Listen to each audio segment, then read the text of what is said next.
Kali ini kita akan membahas mengenai hardening. Jadi pengerasan itu merupakan suatu proses perlakuan panas dengan pendinginan cepat atau non-equilibrium, sehingga struktur mikro yang akan diperoleh juga akan struktur mikro yang tidak equilibrium, yaitu martensit. Terus kemudian kekerasan baja itu memang juga tergantung pada komposisi kimia pertama. Jadi terutama kadar karbonnya nih. Terus makin tinggi kadar karbon biasanya dia akan makin keras. Dan kekerasan baja juga masih dapat diubah dengan merubah struktur mikronya. Jadi kekerasan yang sangat tinggi dapat diperoleh dengan melakukan proses perlakuan panas untuk mempererat struktur martensit ini. Terus kemudian pengerasan itu dapat dilakukan dengan memanaskan baja hingga mencapai temperatur austenit. Jadi kemudian dia dipertahankan selama beberapa saat pada temperatur tersebut, lalu didinginkan dengan cepat atau dinamakan dengan proses quenching, sehingga akan diperoleh struktur martensit yang keras. Biasanya sesudah proses pengerasan selesai, segera akan diikuti dengan proses pelemparan di sini. Terus kemudian kekerasan maksimum itu yang dapat dicapai setelah proses pengerasan itu banyak tergantung pada kadar karbon. Jadi semakin tinggi kadar karbonnya, semakin tinggi pula kekerasan maksimum yang dapat dicapai. Mari kita lihat gambar berikut ini. Jadi gambar ini merupakan grafik hubungan antara kadar karbon dalam austenit, jumlah martensit, dan kekerasannya. Jadi pada grafik ini itu memperlihatkan kekerasan yang akan dicapai bila dapat diperoleh sejumlah martensit dengan kadar karbon tertentu. Jadi tidak memperlihatkan bagaimana sejumlah martensit itu dapat diperoleh. Terus kemudian banyaknya martensit yang terjadi tergantung pada laju pendinginan yang terjadi dan sifat bajanya, yaitu dinamakan dengan hardenability. Jadi hardenability merupakan sifat suatu baja yang menggambarkan mudah tidaknya suatu baja itu dikeraskan dengan pembentukan martensit. Jadi baja dikatakan lebih mudah dikeraskan bila dapat menjadi keras dengan laju pendinginan yang lebih rendah. Dan di gambar tersebut kita bisa melihat bahwa pada yang grafik A di mana dia dengan kadar karbon yang tinggi 0,8, dia akan memiliki kekerasan yang lebih tinggi, dan kebanyakan pada yang gambar A itu dia akan menghasilkan bisa menghasilkan 99% martensit. Dan seiring dengan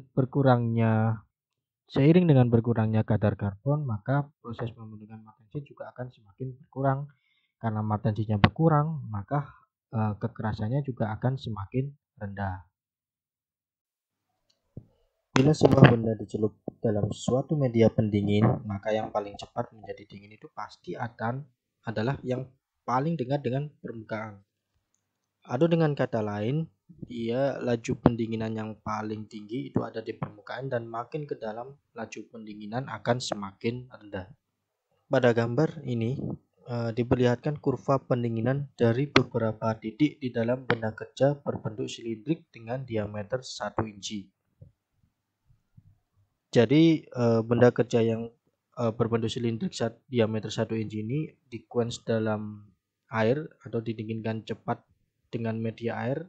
Di sini tampak bahwa kurva pendinginan di permukaan adalah paling curam, dan sehingga laju pendinginannya bisa dianggap paling tinggi. Bila kurva pendinginan ini diplot pada suatu diagram transformasi atau CCT diagram, itu akan dapat terjadi bahwa bagian di tingkat permukaan dapat mencapai laju pendinginan kritis atau dinamakan dengan CCR, sehingga sedangkan pada bagian yang lebih dalam tidak mencapai CCR, sehingga martensitnya makin sedikit, semakin ke dalam makin kurang keras.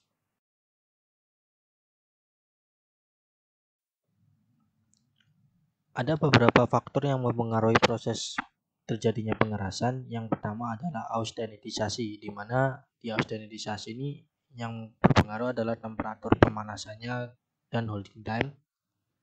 Terus kemudian ada cara pendinginan, di mana jenis media pendinginan dan kekuatan agitasi juga akan mempengaruhi proses pengerasan. Yang ketiga adalah karakteristik dari bendanya, jadi bentuk dan ukuran benda. Kemudian karakteristik dari bahannya juga akan menentukan hardenability dari logam tersebut.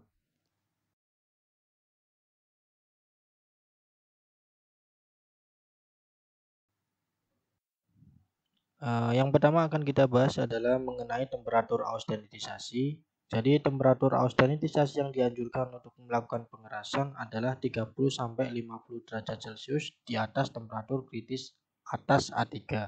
Itu untuk baja hipoeutectoid, dan 30-50 derajat Celcius di atas temperatur kritis bawah A1 untuk baja hipereutectoid. Jadi jika kita memanaskannya di bawah temperatur eutectoid, yaitu sekitar 723 derajat Celcius, jadi di bawah 723 derajat Celcius tidak akan menghasilkan kenaikan kekerasan yang berarti. Hal itu dikarenakan pada pemanasan tersebut tidak akan terbentuk fase austenit, sehingga pada pendinginan nantinya tidak akan dapat diperoleh struktur martensit. Jadi yang perlu kita ingat bahwa yang dapat bertransformasi menjadi martensit hanya austenit. Karena itu pada saat pemanasan harus terjadi austenit. Untuk baja hipoeutectoid atau kurang dari 0,8% persentase karbon, pemanasan yang hanya sampai antara temperatur A1 dan A3 memang sudah menghasilkan austenit. Tetapi yang perlu diingat, di sini tidak semuanya austenit, masih ada beberapa ferit yang bila didinginkan kembali, ferit ini masih tetap berupa ferit yang lunak. Jadi kekerasan optimum dapat dicapai dengan pemanasan seperti yang dianjurkan, yaitu sedikit di atas temperatur A3.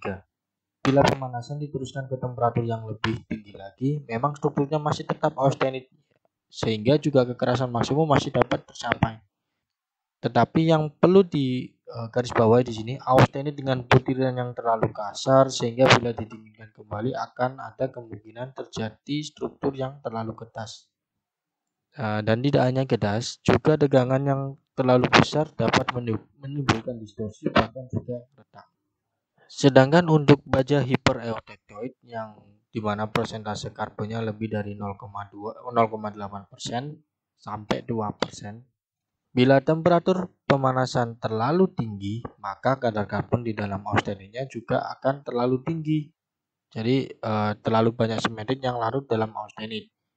Sehingga pada saat pendinginan kembali akan banyak tersisa austenit yang tidak jadi akan banyak ya tersisa austenit yang tidak bertransformasi, dan austenit yang tidak bertransformasi tadi akan mengakibatkan tidak tercapainya kekerasan yang maksimum. Dan tidak hanya itu, kemungkinan terjadinya distorsi atau retak akan lebih besar. Sebaliknya, bila temperatur pemanasan terlalu rendah, belum cukup untuk terjadi austenit sehingga kekerasan maksimum juga tidak akan tercapai. Jadi, untuk baja hipereutectoid, temperatur austenitisasi ini haruslah tepat. Jadi, seberapa tinggi temperatur austenitisasi yang akan digunakan itu juga dipengaruhi oleh lamanya waktu tahan dan laju pemanasan yang akan dilakukan. Untuk temperatur pemanasan yang dianjurkan untuk berbagai jenis baja itu biasanya dapat dilihat pada buku referensi atau brosur. Jadi, biasanya perusahaan baja tersebut punya brosur yang mengindikasikan berapa sih temperatur untuk melakukan suatu proses laku panas. Yang faktor yang kedua ini selain temperatur adalah waktu tahan austenitisasi. Kenapa ini sangat penting? Jadi gini, perubahan fase itu yang terjadi saat pemanasan itu tidak terjadi secara tiba-tiba. Jadi perlit tidak langsung berubah menjadi austenit pada saat temperatur A1. Jadi perubahan ini terjadi dengan adanya difusi yang tergantung pada temperatur dan waktu. Perubahan dapat terjadi bila telah mencapai temperatur tertentu dan akan berlangsung lebih cepat pada temperatur yang lebih tinggi. Jadi untuk membuat austenit menjadi lebih homogen, maka perlu diberi kesempatan pada atom-atom untuk berdifusi secara sempurna. Artinya, pada saat pemanasan perlu diberi waktu tahan yang cukup untuk dapat menjadi austenit yang homogen. Jadi lamanya waktu tahan ini juga banyak tergantung pada laju pemanasan. Jadi makin tinggi laju pemanasannya, maka makin panjang waktu tahan yang harus diberikan. Terus untuk pemanasan dengan menggunakan dapur listrik biasa atau furnace biasa yang biasanya di tempat kuliah kita atau sekolah kita itu biasanya tidak memerlukan waktu tahan yang lama. Hal tersebut dikarenakan difusi sudah berlangsung cukup banyak selama pemanasan mendekati temperatur austenitisasi. Jadi mengingat bahwa perubahan yang terjadi selama pemanasan itu tergantung pada temperatur dan waktu, maka perubahan yang sama dapat terjadi dengan temperatur pemanasan yang lebih rendah dan waktu tahan yang panjang atau dengan temperatur yang lebih tinggi dan dengan waktu tahan yang lebih singkat. Jadi ada dua yang perlu digarisbawahi. Kalau kita memanaskannya dengan temperatur rendah berarti waktu tahannya harus lama, dan jika kita memanaskannya ke temperatur yang lebih tinggi maka waktu tahannya menjadi lebih singkat.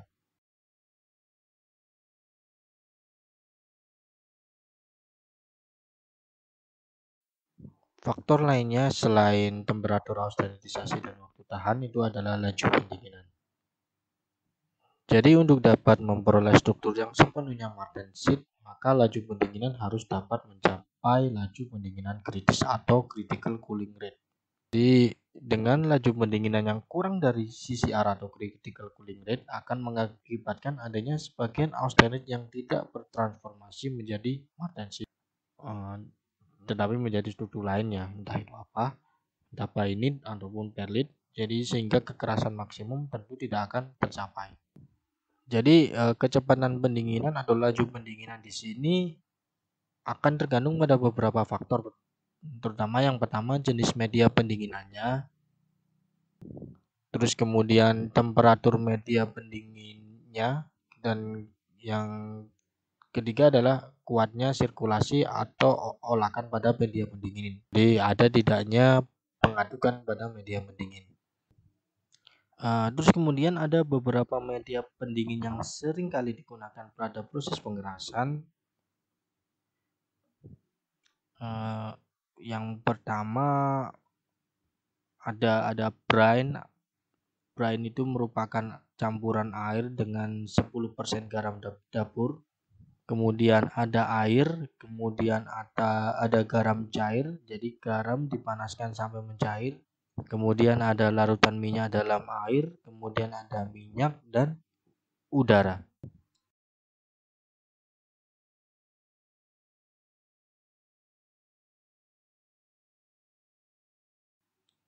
Jadi bisa kita lihat di gambar ini, di grafik ini, bahwa di sini media pendinginnya pakai air, kemudian 20% larutan PHG solution, kemudian face oil, conventional oil, dan martenering oil. Jadi di sini untuk kasus ini air jadi media dengan laju pendinginan yang cepat ya, yang paling cepat ketimbang empat lainnya. Terus kemudian diikuti dengan yang mana nih, yang C ya. Yang C, meskipun C pertama itu face oil ini ada hambatan, jadi pendinginannya masih kalah cepat ketimbang yang E.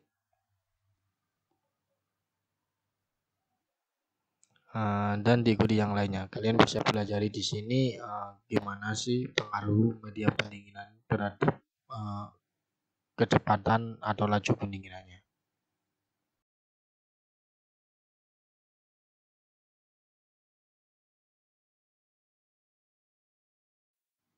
Terus faktor yang lainnya adalah karakteristik dari material. Jadi karakteristik bendanya ya. Jadi untuk bentuk yang pertama adalah bentuk. Jadi di mana benda yang bulat pendinginannya lebih lambat daripada yang pipi. Terus kemudian ukuran benda yang kecil pendinginannya jauh lebih cepat daripada yang besar. Jadi di sini kita memakai rasio jadi antara luas permukaan dengan berat benda kerja. Jadi rasio antara luas permukaan dengan benda kerja ini semakin besar rasionya akan menjadikan laju pendinginan benda kerja semakin tinggi. Terus kemudian ada lagi dari segi karakteristik bahan. Jadi sifat baja ini menggambarkan mudah tidaknya baja dikeraskan. Jadi baja yang memiliki hardenability tinggi dapat dikeraskan dengan laju pendinginan yang rendah. Dan ini menunjukkan seberapa besar benda yang dapat dikeraskan, kemudian menunjukkan seberapa tebal bagian benda yang dapat menjadi keras, dan biasanya ditentukan oleh komposisi kimia. Untuk baja kadar C dan unsur paduan yang dan ukuran butir austenit tentunya. Mari kita lihat kurva distribusi kekerasan dari 3 macam baja. Masing-masing baja ini memiliki diameter yang sama sebesar 100 mm. Jadi ketiga baja pada gambar ini memiliki kadar karbon yang hampir sama, hanya unsur paduannya yang berbeda saja.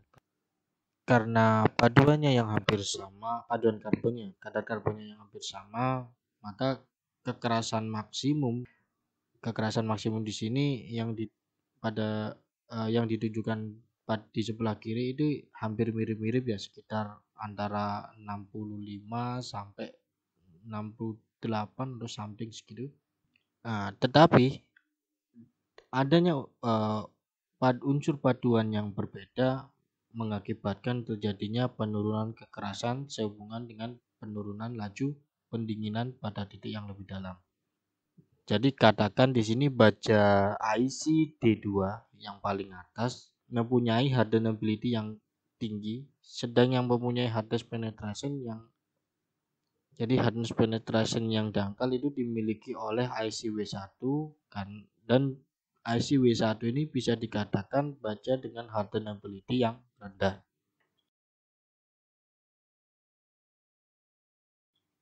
Untuk laju pendinginan benda kerja sendiri, ini kita bisa lihat bahwa benda kerja yang besar itu memiliki laju pendinginan yang lebih lambat. Sedangkan untuk benda kerja dengan ukuran kecil itu laju pendinginannya lebih cepat daripada yang besar. Sehingga bila suatu baja dibuat dengan ukuran yang lebih kecil, maka dapat mencapai kekerasan yang tinggi sampai ke bagian tengahnya. Jadi pada gambar ini bisa kita lihat bahwa pada batang dengan diameter 25 mm, kekerasannya pada kedalaman 12,5 mm sama dengan kekerasan di permukaan. Tetapi pada batang dengan diameter 50 mm, pada titik dengan kedalaman yang sama, kekerasannya sudah lebih rendah. Nah, apalagi dengan batang diameter 100 mm, jauh lebih rendah lagi. Oke, cukup sekian dulu pertemuan pada kali ini.